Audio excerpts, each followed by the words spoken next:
out of all the scenes that you were in, because you were the lead of leads, what was your favorite scenes to shoot? Well, that's a big question. There is some. I enjoyed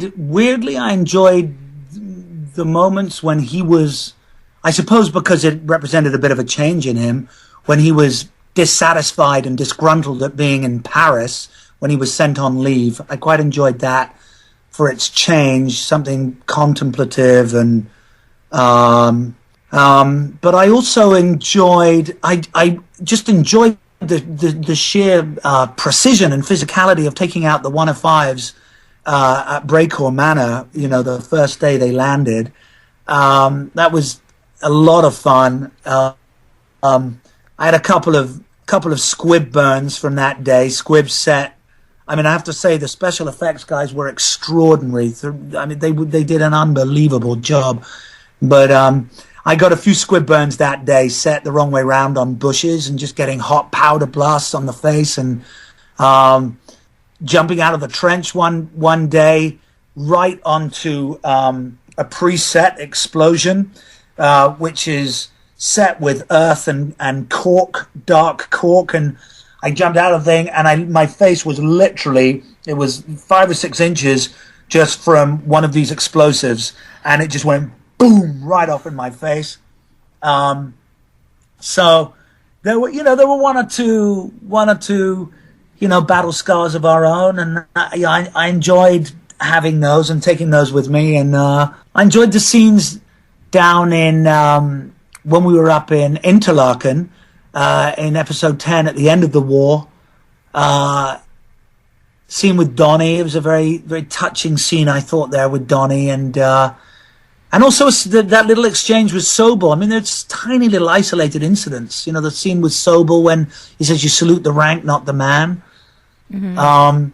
Yeah, that's it, really. That's it. Just there's a handful of great stuff there. Now take that idea, and now let's flip it, because we have a question. Both our friends, Isabel in Scotland, as well as Anne, who you might know. Anne from Florida. She runs the Damian's Dominion site. Right. Yeah, absolutely. Oh, great.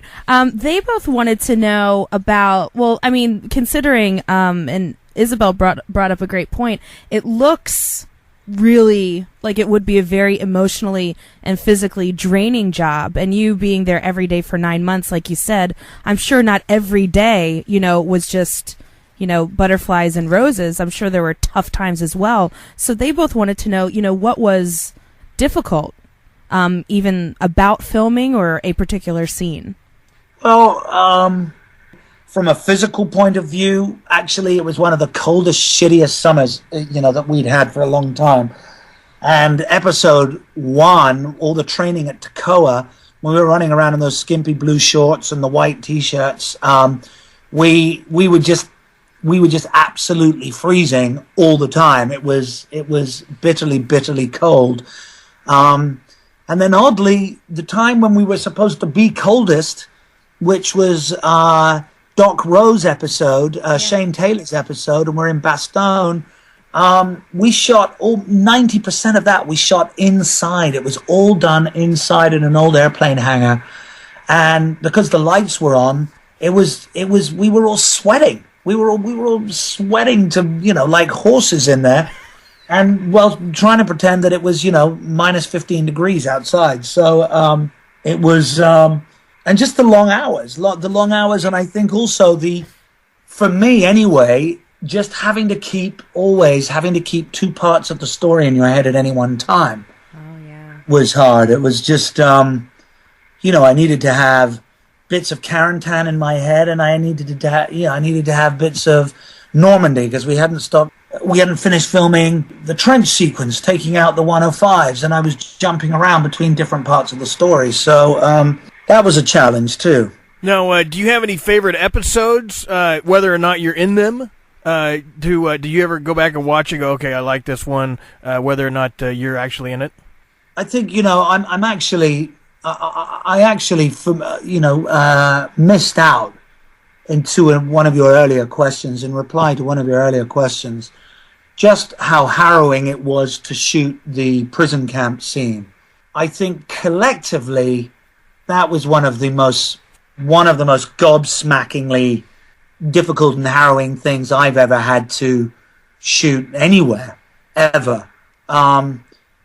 Especially as the camp wasn't revealed to us later until we actually filmed it. And as I say, special effects, the design team, what we stumbled upon was so realistic that the shock that is registered on our faces, I know certainly on mine, it's one of those weird things about acting where you can become so immersed in what you're doing, it's almost like you start channeling the event and you start channeling the person you are in a set of responses. And I don't want to be too technical right now, but it's what Stanislavski talks about. You try to subject yourself entirely whilst retaining 10% of yourself. Otherwise, what you go into clinically is a sort of a schizophrenic state, a sort of psychosis where you actually become someone else, which is, of course, very, very dangerous and something you might not come back from. But I remember in that moment, it was palpable in the men, that we had as close an experience, a real experience of that moment as I think anyone could possibly hope to have without actually having been there. And it was incredibly harrowing. And I would have to say episode 9 was beautifully put together. And I believe, if I remember correctly, that's Nixon's episode, really. We focus on his character. Episode 5 is a personal favorite for me, where really that's when Dick is taken off to Paris. I love the setup. I loved episode 1 as well. That epic shot of the bombers taking off from the airfield. And the swell of that. Of Michael Caine's extraordinary music, that extraordinary score. That's as moving a moment as you'll find in the whole 10 hours, I think. So, again, there's a little selection. Episode 2, I've already, the landing and, their jump into Normandy. That was all tremendously exciting. So much. There's so much to talk about. I mean, it all sticks. It all sticks with me. Who do you still keep in touch with, Damian, from the cast?